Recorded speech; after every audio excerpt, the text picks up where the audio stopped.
Donna Meldon, Executive Director for the Holmes County Chamber of Commerce, and this is Chats with the Chamber Lady. Today's guest is Kristin Baker with Angel Tree Acres Art and Pottery. And Kristin, it is such a pleasure to have you on our podcast today. Thank you. And actually, you had the your ribbon cutting for your business here at the chamber and office, and you told me the most beautiful story about how your business got its name. Could you tell us a little bit about that story? I would be delighted. All right. It was a chilly, drizzly kind of day, and this gentleman who had become a very dear friend of mine suggested that we go for a stroll around the field, and I thought, considering the weather, he was up to something. And sure enough, as we strolled around the field, we approached this majestic oak on my property. And as we neared, I noticed he had a bench set under the tree, and I looked up, and the whole tree was just filled with paper angels. How romantic. It was very romantic. So there we are with our umbrella, and he got down on his knee and proposed, and the rest is the history. Now, tell me about your service at Angel Tree Acres. We offer my pieces, such as we have here. And we're going to talk about these here in just a moment. Mm-hmm. But what can a person expect when they go to your business?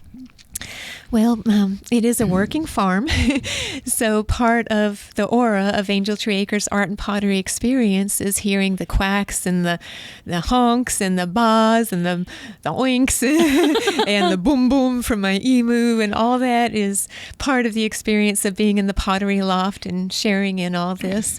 I also offer services for other local potters who are interested in pottery or creating at home, but maybe not have the resources or the kiln. I offer kiln services, or they can even come and glaze their pieces in my loft studio. Now, tell me a little bit more about your pottery classes. Well, I believe that we have nothing that hasn't been given to us, and what we have, we owe back. God has blessed me, and others have invested in me in this gift of being able to create. And I just want to share that, and I have a passion to make this available to the community. Okay. I offer classes, beginner level classes, and different types of classes. If someone just wants to come and hang out with a girlfriend, make a memory, have a fun experience, we can start there. Sign me up. Absolutely. If someone wants to come and learn more technical skills, and there's a variety of classes we can talk about, and I really want to get to the heart of where someone's interests are and take them from there. Now, you have some beautiful, beautiful pieces here on display.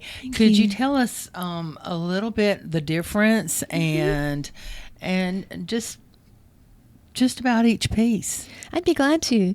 I practice pretty much, there's a variety of pottery techniques, but my two favorites are pinching and wheel throwing. What we see here, for example, this is a nesting bowl set. This is thrown on the wheel, and it's a little more symmetrical and more smooth, as you can see, and this is glazed and a little hand painted. And this piece over here, if I can pick that up, you see on the back how it's carved, and this is a technique called sgraffito. It's one of my favorite techniques of carving the pottery, and then you can see how the glazes kind of accentuate that, and then I like to add my little details. I call this my Hobbit mug with the little door and the those kind of pieces. And this is hand-built as well. This one right here? It has more of an organic feel to it, more rustic. That's my wild child, my inner self coming out.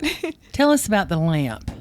Oh, well, here where we live, recently we had these snowstorms where snowstorms, can you believe we're saying that? But more frequently we have our hurricanes. And so this is a very personal piece to me, in that it's something, besides a flashlight, it just brings us back to those old vintage days. Yes. It's personal because I made it, of course, but it's also a gift that someone can make and share with someone else to kind of lighten and brighten during those hard times during hurricane season or during a storm, or even just when you're at your bedside and sometimes those glaring artificial lights we're told are not healthy for us. So natural light is just very subduing, very calming to have by your bedside.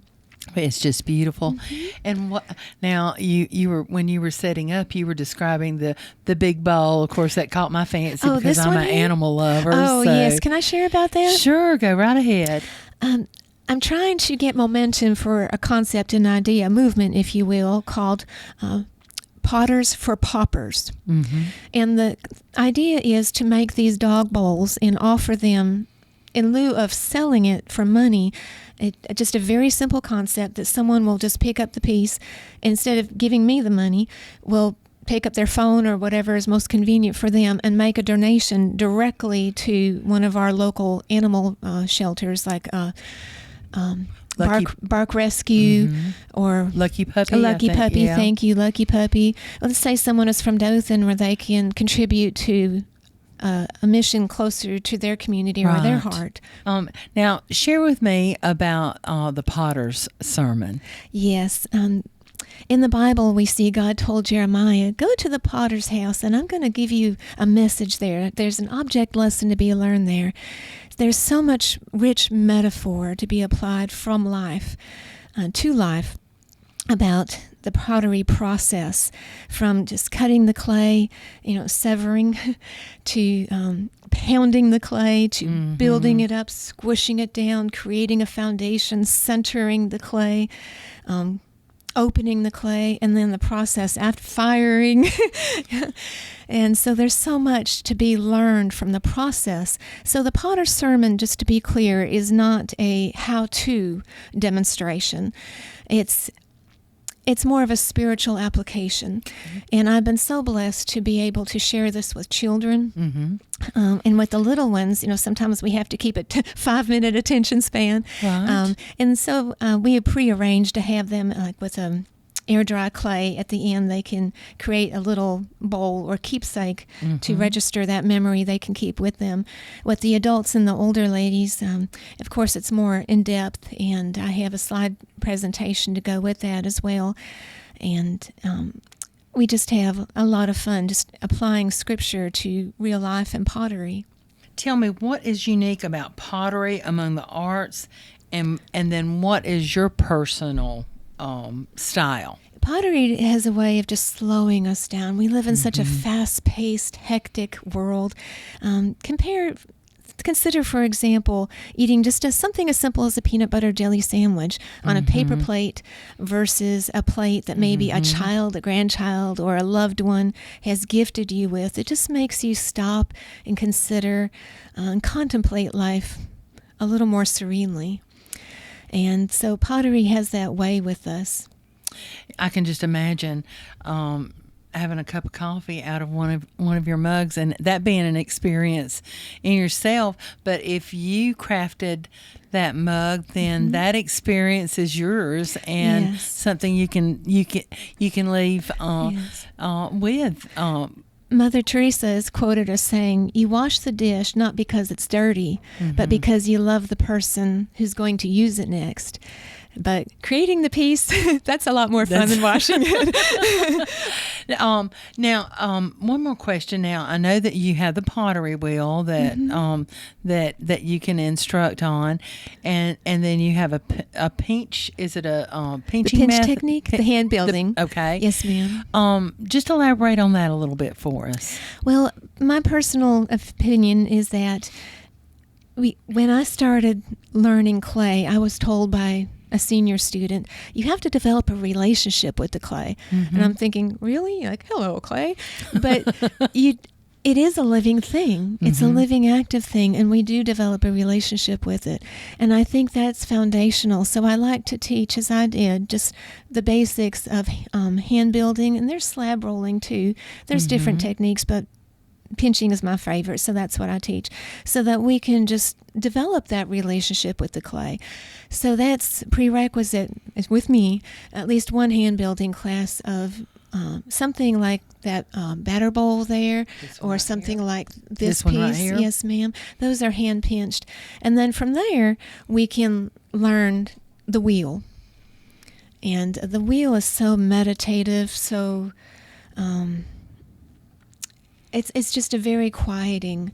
It can be very frustrating at times. So it teaches one patience with oneself and the learning process as well. So there's a lot of education that's going to go along with just learning this art and I'm still learning. The masters are still learning. Life is perpetual learning, so we're always learning our skills. Now, Kristin, where can someone in Holmes County go to find if they would like to purchase a piece of your art or pottery? Blessed with so far 3 venues in town: Panhandle Lumber and Peppertown Market also has several of my pieces, and I'm trying to remember the name. Steel Southern Interiors. Okay. So those 3 venues, and also my website. If someone wants to gift, say, a family member out of state, I'd be happy to gift wrap it and ship it to them.